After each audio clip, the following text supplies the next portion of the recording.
Well, good morning. Have you ever wanted to be a homesteader, but you found yourself living in the middle of the city and you just thought to yourself, you can never do that because I live in the city? Well, so do we. And the good news is that you can start enjoying homestead and growing your own food, living right in the city right now.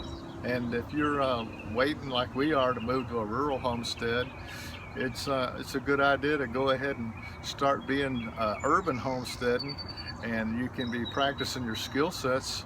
And in the time it takes to get to move to your new place, you'll be prepared.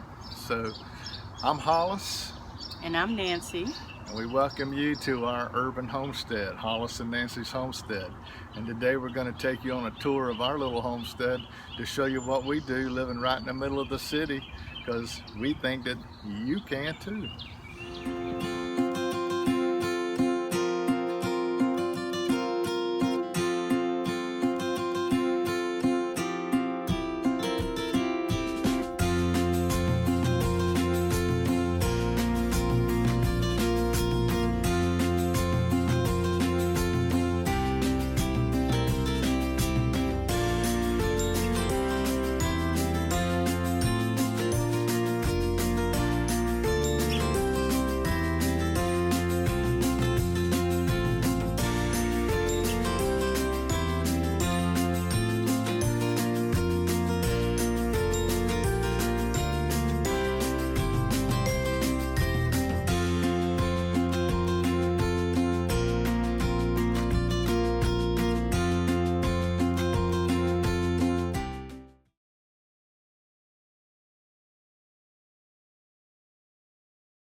Well, here we are. We're going to start our tour, and as you can see, we live right in the middle of a dense packed neighborhood.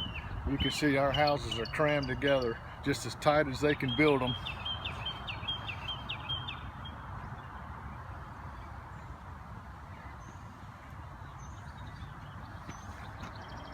And there's our little crib. Let's take a walk around, and I'll show you what we do living right here in the middle of the city. To the untrained eye, this looks just like a regular old person living in a house going to the grocery store every week. But that's really not true. Let's go check it out.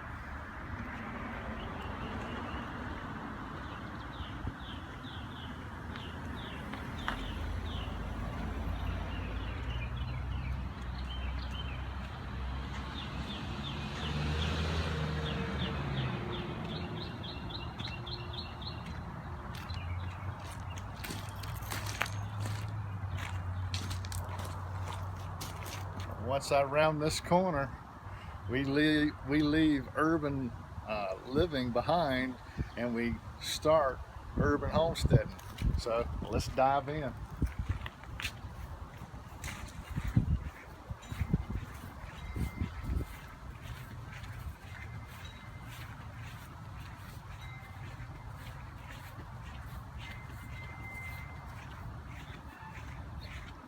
We'll start off with our earth garden, and as you can see, we've got a fairly good sized garden in our backyard. It's 45 feet wide, 55 feet long. That's approximately 2,500 square feet.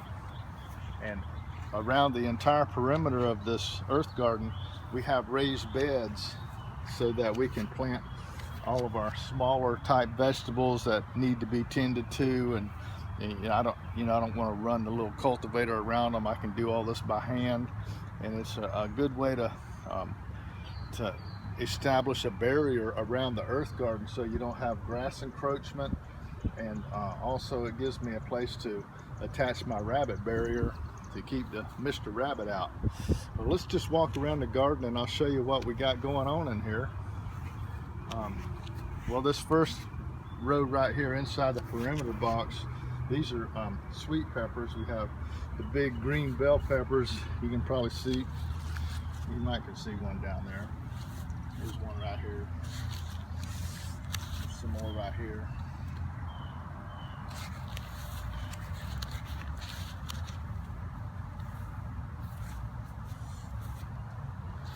But what we did was we companion planted garlic right here along in the front of the sweet pepper. So we got garlic and sweet peppers in the same bed.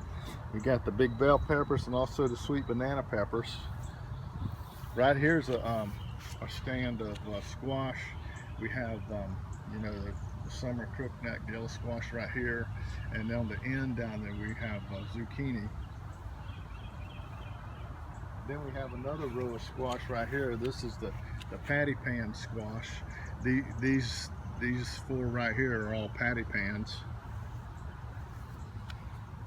The next row of stuff you see here, this is our white globe radish that you see right here.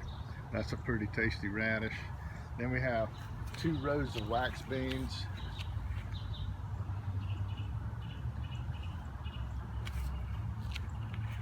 And then we have a row of watermelon radish right here. Right there, that's a watermelon radish. I'll let you look in, actually let's walk inside and take a better look at it.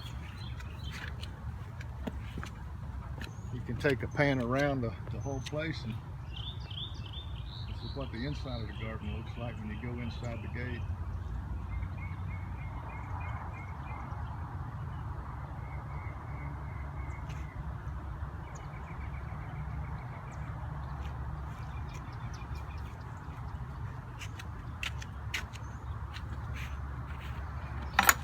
Right here is this is our row of okra. Right there is okra. Next to it is another row of watermelon radish.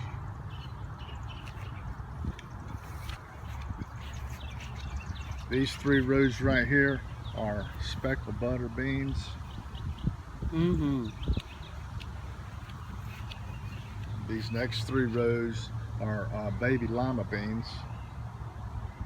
And if you look right down in this perimeter bed, this is our carrot bed. They just getting started.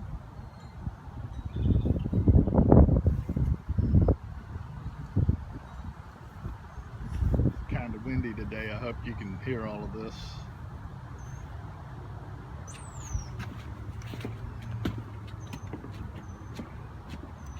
Right there's a row of turnip greens right next to the tomatoes. Have 4 tomato boxes, and the first 3 are Better Boy, and then that one on the very end down yonder, that's a little cherry tomato. That's pretty tasty. You see that cherry tomato is already 7 feet tall. Then this last row right here is just a row of snap beans. And let's walk around out here. Notice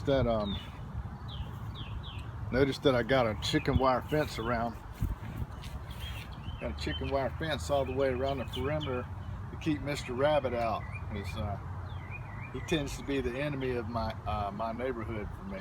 So ever since I put this up, he hasn't been a problem other than trying to eat my marigolds once in a while, but I put a little pepper spray on that, and I think he's beginning to lose his taste for marigolds.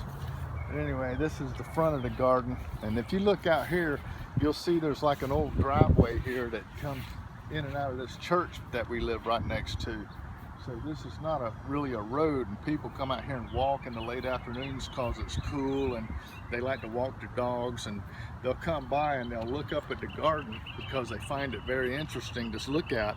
So we try to keep the front of the garden aesthetically pleasing by putting those marigolds out there, and that kind of helps. And I try to keep it nice and neat and organized and cleaned out so they don't complain about it. In our garden, we erected this memorial. This cross is to remind us that we give God the glory and the thanks for everything He gives us out of our garden, and we thank Him for that on everything that we do. And this is a little memorial that Nancy gave me for Father's Day. This is my son Michael. I lost him 8 years ago this week. So he was 30 years old when he passed away unexpectedly. But he's buried down in Florida, and I live in Southeast Virginia. So this gives me a place I can come and just reflect and think about him. And it's kind of, he's part of everything here, and I kind of, it gives me a good feeling. So I thank Nancy for making that for me.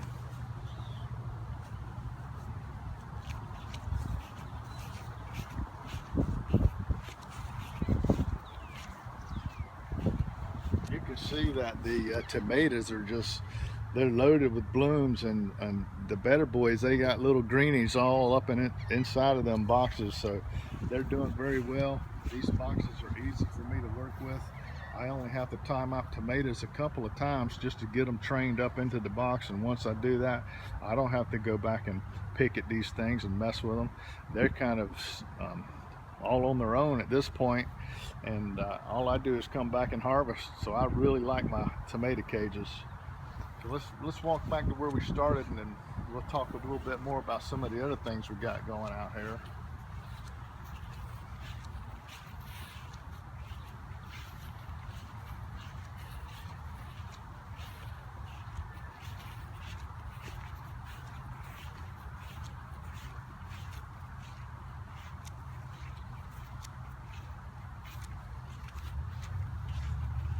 Here's another perimeter box that it's got Korean red peppers in it. My mother-in-law loves these things. She puts them in all of her Korean food and all of her kimchis. So we grow these for her every year, and she loves coming over here and picking these things. So this is all hers, and Nancy gets a little of it herself. Here's a little radish plot that I put in. It's simple, small space, lots of yield. And this is our cucumber trellis. If you take a look, you can see that this thing it's loaded with cucumbers all up and down it, and they're just getting going good, and they got plenty of trellis left, so they can get up to the top, and I'll train them to run laterally once I get them up to the top. But this gives me a good way to keep these things from running all over the ground, and they're easy to work with.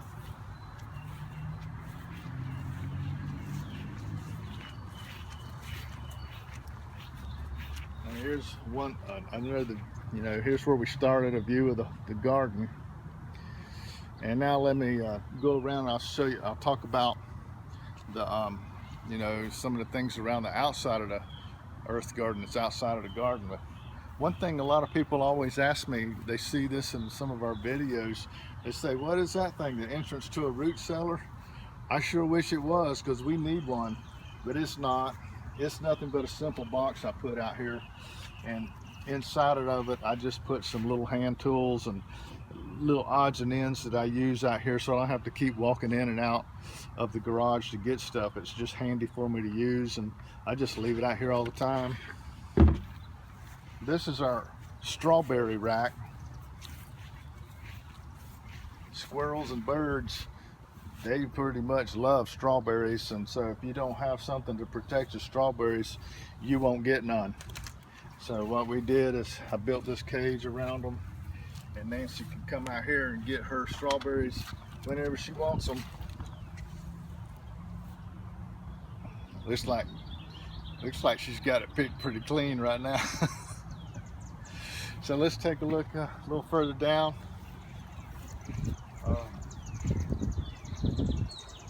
You have a 2,500 square foot garden, you absolutely cannot water that by hand. So I installed this irrigation system myself.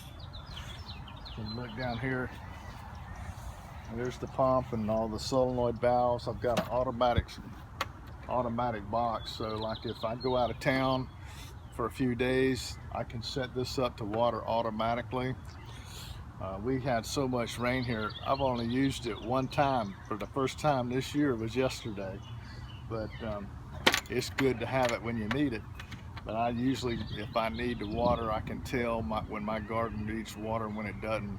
And if it does, I can just manually turn it on. I don't just automatically water every other day without actually checking, because that creates root rot problem and fungus and just a whole bunch of problems. It's too much water is way worse than not enough. But having an automatic irrigation system with a good well and everything is pretty important when you have a 2,500 square foot garden. You'd never be able to water it by hand. This is our another 20-gallon container grow table. This one will accommodate 9 20-gallon containers, and this year we have potatoes growing in them. We got 3 varieties of potatoes going: the Kennebec Whites, Yukon Golds, and the Pontiac Reds. They're in late stage 4 right now, so they're getting ready to harvest. So they look kind of raggedy, but that's what they are. This is our salad bar. These 2 grow tables, in the springtime, we fill these with different kinds of lettuce and things, and underneath here is where I start the starters, and once I get them up to where I can put them into little pots, I'll put them up here. They get full sun, and I grow them. This is the last of our lettuce. I'm fixing to discard all this. This is spent, and I'm going to retain this container soil and reuse it. And this is another table, and underneath this table is my storage rack for all my containers. So when I get through using them, I wash them out and put them under here and save them for another day. This is our container grown garlic. It's doing pretty good, as you can see, and we'll be getting that out pretty soon. Let's walk around to the other side.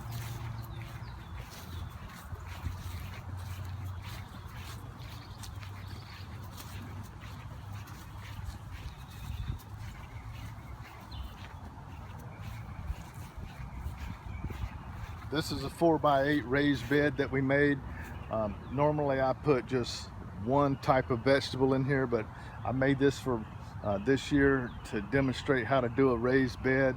But also I've just put some odds and ends in here that my mother-in-law wanted. So she's got her some more sweet peppers, onions. She's got her some Asian eggplant and some watermelon radish. So this is hers this year. Next year I'll get it. This is another 20-gallon grow table container. It'll hold 4 20-gallon containers. This year we're using it for sweet potatoes. It has a trellis to go with it. I can take all of these potato vines and attach them up to the trellis so they're not running all over the yard. This is our 15-gallon grow table. I can put 10 15-gallon containers on it. And we committed this thing for 2 years for growing asparagus, because you know how long they take. But these are coming along pretty nice, and we're kind of happy about those. This is another grow table. It'll hold 4 20-gallon containers. I just got 3 on it right now. This is some more potatoes, and as you can see, they're getting closer to harvest, so they look pretty rough. Here's another table. This is our seed starting tray table. I start all my seed trays right here. Once I get them all going, I can start my small ones down here. Here's some chumay melons I've got growing down here. And once these get up and get some true leaves on them, we take them out of here and put them up here, because these slats only allow 50% of the sun to go down through to the plants, because when they're small like that, they don't need 100% sun. So this is a starter level, and this is where we harden them up a little bit more when we get ready to get them some true leaves on them, and from there they go into the garden itself. And we also use this for growing small container plants, 1 gallon to 3 gallon size. And this is the last of the spinach. It's spent. We've ate that to pieces, so I just got it sitting here now because I'm going to reclaim that soil. So let me walk around here and I'll show you what I'm talking about on the reclaiming of the soil. This is our reclamation box. This is where we reclaim all of our spent container soil.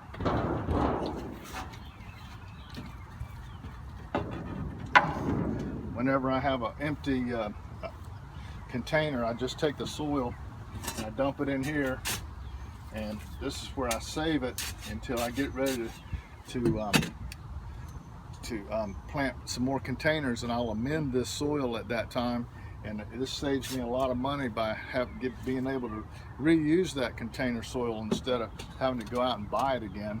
So this is a good addition to our urban homestead. This is another trellis. This is our melon trellis. 16 feet long, heavy duty trellis. This is where we're gonna put the chame as soon as it comes off the grow table, and it'll grow and fill this thing up and get the little Korean melons on it. And you can grow any kind of melon on here you want, up from a chame melon, cantaloupe, even a watermelon if you hang them right. But this is what this is dedicated for. It's got a raised bed around it. I've been working this bed and trying to get the grass and roots out of it because this is a new planting. So I get I don't just come out and grind up the grass with the tiller and plant a plant in it the next day. I work that soil for about 3 weeks. I'm still working it. About every 2 or 3 days I come out and I recultivate it, grade it, and I hand pick all the roots and stuff out of it as I possibly can. So after about 3-4 weeks, that soil will be clean and sifted through, and then I'll amend it by adding peat and cow manure and cultivating that together and raising that bed level up to the top of this box. And at that point, it'll be ready to plant. So never just go out and cultivate up the ground and clear out an area and plant something in it the next day. You'll just be overrun with grass and weeds. So save yourself a disappointment. Now let me walk around here and show you one more thing we got.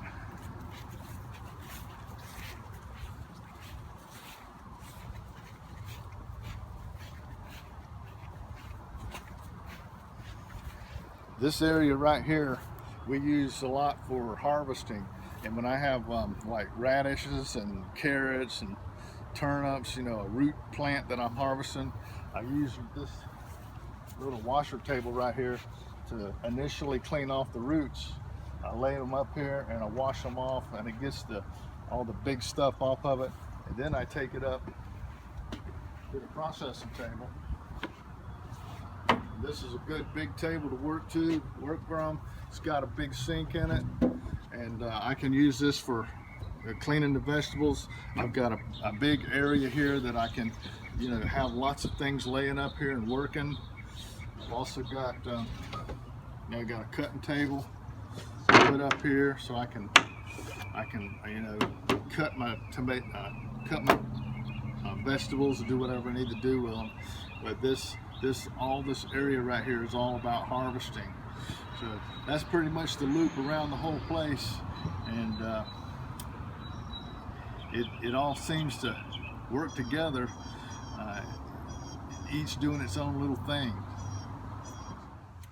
Well, we thank you for joining us today on our little tour around the homestead, and we appreciate you being a part of our day, and I hope that we have encouraged you to maybe give gardening a try, no matter where you live. And from me and Nancy, and from Bing Bing, until we see you next time, always remember, by His hands we are fed. Give us, Lord, our daily bread. Amen. Amen. Have a blessed day.